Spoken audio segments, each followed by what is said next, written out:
We frequently get students who tell me, look, I've been studying this stuff my whole life. I'm really into finance and I'm super fascinated by it. And so those types of students are great because we can sort of say, look, you know what you know from reading and learning and maybe investing, but let me teach you the details, the quantitative aspects of it. We have lots of other students who say, I think finance is cool, but I don't know a thing about it. Those students do really well too.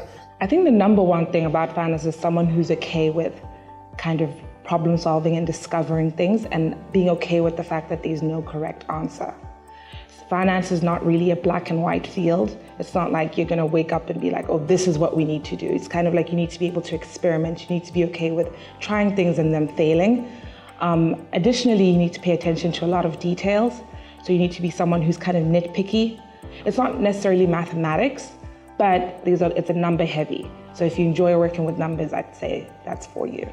In the early classes in particular, we spend a lot of time talking about careers in finance and potential types of jobs that students might get. So it may be that student is thinking, oh, I'm interested in finance, but I'm not an expert in the markets, and worrying that they might be behind. That's not true at all. And oftentimes what we see is students will think they're interested in one aspect, and because the courses initially are so broad-based, they'll realize, oh, I'm super interested in this other aspect that I didn't know anything about. Corporate finance is looking at more corporations, what people like CFOs do, looking at financial statements, breaking down how to make a company profitable, how to make sure that companies are running smoothly in terms of their finances, which is what most people know as finance. Investments, on the other hand, is what bankers do, asset managers do, people who manage money in the world, people who decide where money goes in terms of pension funds, when people are saving. It's kind of the grand scheme of finance. There's a company, you think about Apple. Apple has to deal with corporate finance. They have to deal with budgeting and mergers and acquisitions and trying to figure out how to pay for everything that they're doing. They have to think about how to deal with the accounting and understanding that. And then you've got companies that are interested in investing in Apple and individuals who want to invest in Apple, and that's the investment side. So you can imagine a portfolio manager, somebody's running a mutual fund and he says, hey, Apple looks like a good stock.